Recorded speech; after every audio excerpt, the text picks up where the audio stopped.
हर खबर पर होगी आपकी पकड़। डाउनलोड कीजिए एबीपी लाइव ऐप। पूरा देश आपका साथ देता है जब आप ये कहते हैं कि हमें कुछ कड़े कदम उठाने हैं चीजों को दुरुस्त करने के लिए। इसका मतलब ये नहीं आप गरीबों के वेलफेयर की आड़ में मिडिल क्लास को कैसे परेशान कर सकते हैं? क्या सर वो इस देश की जनता नहीं है? मुझे ये बताइए आप। नहीं सारे अमीर आपको सिर्फ अमीर ही दिखाई दे रहे हैं। अरे यहाँ मिडिल क्लास भी तो है ना। और मुझे ये बताइए, गरीब आदमी जब सब्जी लेने जाएगा ट्रांसपोर्टेशन के लिए डीजल के चार्जेस क्या उसमें नहीं मिलाएगा? अरे मुझे बताइए ना, पेट्रोल और डीजल जो है वो सिर्फ गाड़ी में डलने के लिए ही काम आता है क्या? जफर इस्लाम साहब, चूंकि आपने मिडिल क्लास हर बार आप इस तरीके से ट्रांसपोर्ट पर खेलने की कोशिश मत कीजिए। अभी आप कहिए कि हमने गलत किया है, हमें किसी तरह का कोई फॉर्मूला निकालना होगा। सुनिए, मैं मेरी बात रूबिका जी क्लास की जब आपने बात की तो सुन लीजिए, एक मिनट आप जवाब दीजिएगा। मिडिल क्लास में एमएसएमई में कौन एम्प्लॉयड है? मिडिल क्लास एम्प्लॉयड है, उसके लिए 3 लाख करोड़ का हमने जो है सरकार ने अपना खजाना खोल दिया एमएसएमई के लिए। आप बताइए, आयुष्मान भारत के लिए किसने अपना खजाना खोला? सरकार ने अपना खजाना खोला ताकि मिडिल क्लास के लोगों को इलाज हो सके।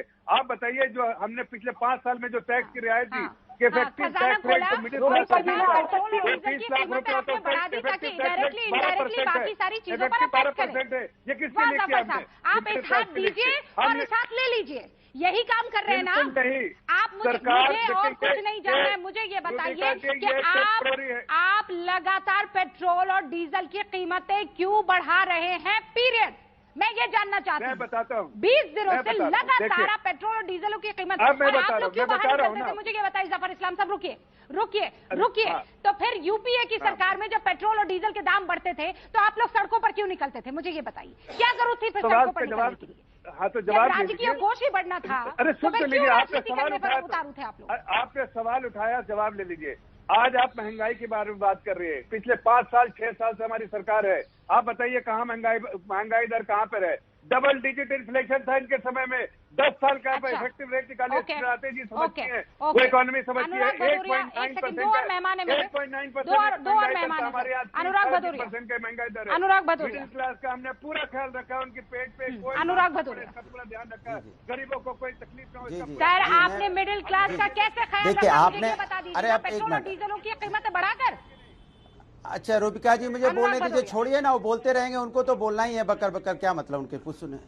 देखिए मैं आपको बता दूं, ये शायद भूल गए हैं, मैं इनको आईना दिखाना चाहता हूं। किसान से मैं अपनी बात शुरू करता हूं। नहीं, इनको किसान से आईना दिखाना चाहता हूं। किसान बुआई, सिंचाई, कुटाई और ढुलाई किससे करता है? सुन लो मेरी बात, सुन लो, चिल्लाओ नहीं जफर। मैंने आपको बोला बुआई, सिंचाई, कुटाई, धुलाई, जिसको ढुलाई बोलते हैं। आप अपनी बुआई करता है किससे? उसको अपना ट्रैक्टर यूज करना पड़ता है जिससे वो अपनी बुआई कराता है। फिर सिंचाई करता है किससे? ट्यूबवेल से, उसमें भी डीजल लगता है, ट्यूबवेल लेके आता है। उसके बाद फिर कुटाई किससे करता है? वो अपना किसान थ्रेशर यूज करता है, उसमें भी डीजल लगता है। फिर ढुलाई करता है, फिर ट्रैक्टर लगता है, फिर उसको ट्रॉली लगती है, फिर अपने ढुलाई कराता है। इसके मतलब आप किसान के पेट पे लात मार रहे हो, किसान की आर्थिक स्थिति कमजोर करना चाहते हो। किसान, सुन लीजिए, मैं आपके बीच में नहीं बोला जफर, चुपचाप सुन लीजिए आप। एक तो गरीबों के पेट पे लात मार रहे हैं, ऊपर से यहाँ पे बैठ कर टपर मत कीजिए, तकलीफ होती है। बेकार की बकवास मार रहे हो यहाँ बैठ के, शर्म आनी चाहिए आपको। किसानों के पेट पे लात मारते हो, फिर आके यहाँ दूसरे के बीच में बोलोगे, शर्म आती नहीं है? मैं आपके बीच में बोला क्या? ये संस्कृति आपकी है, ये भारतीय जनता पार्टी की संस्कृति है। मैं आपके बीच में नहीं बोला। किसान के पेट पे लात मार रहे हो, यहाँ क्या क्या हल्ला मचा रहे हो?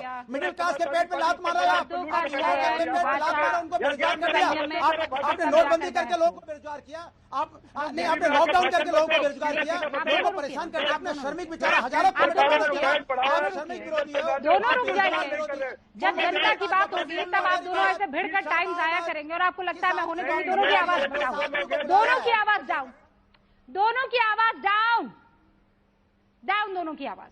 अनुराग भदौरिया ना आपको कोई सुन पा रहा है, जफर इस्लाम ना आपको कोई सुन पा रहा है। मैं फिर कह रही हूँ जफर साहब, आपके बीच में कोई कुछ नहीं बोला था, बहुत कायदे से आपकी बात को सुन रहे थे और आपको ये हक दूसरों को देना होगा। लिसनिंग ईयर्स, आपको सुनना होगा। अनुराग भदौरिया अपनी बात पूरी कर दे, उसके बाद आपको काउंटर का पूरा मौका दूंगी मैं। अनुराग भदौरिया की आवाज ऊपर की जाए। अब मैं दोबारा से बोलता हूं, मुझे दोबारा से टाइम दे दीजिएगा। इस व्यक्ति ने मेरा टाइम नुकसान किया। मैं कह रहा हूं कि किसान बुआई, सिंचाई, ढुलाई, बुआई, सिंचाई और उसकी ढुलाई किससे कराता है? वो ट्रैक्टर से। या आपने ट्यूबवेल यूज करते हैं, थ्रेशर यूज करते हैं, इसमें डीजल लगता है, इसके मतलब आप किसान विरोधी हैं। किसान की अर्थव्यवस्था आपने कमजोर की, किसान के पेट पे लात मारी, अब किसान की महंगाई बढ़ जाएगी, किसान बेचारा कहां से ये सब काम करेगा।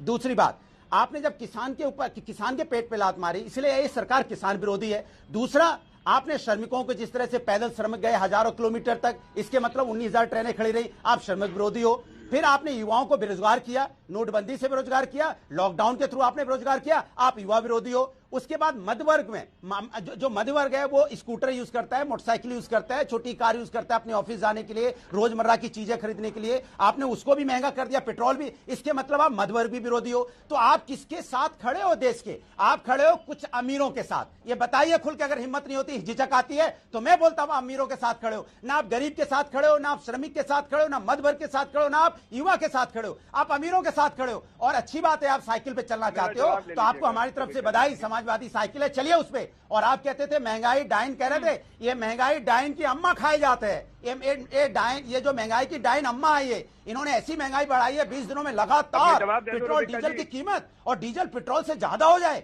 और उसके बाद भी आके बहस करने टीवी पे आ जाए। ये जनता देख रही है, जनता समझ रही होगी कि आपके चेहरे के पीछे कितना नकाब है, कितना आपने चेहरे को ओढ़ रखा है नकाब से, कि आपने डीजल की कीमत पेट्रोल से कभी ज्यादा नहीं, जो आपने किसान यूज करता था, बेरोजगार यूज करता था, डीजल को किसान श्रमिक यूज करता था, आपने डीजल की कीमत बढ़ाई है। अनुराग भदौरिया, ठीक है, अब आपका सवाल समझ में आ गया है। जफर साहब 10 सेकंड में जवाब दीजिए और फिर मेरे 2 और मेहमान। मैं ये कहते हैं गरीबों की पार्टी नहीं है। मैं पूछता हूं कि ये 3 महीने का फ्री राशन किसने दिया? हमारी सरकार ने दिया। जो फ्री जो गैस कनेक्शन और फिर रिफिल भी किसने दिया? हमने दिया।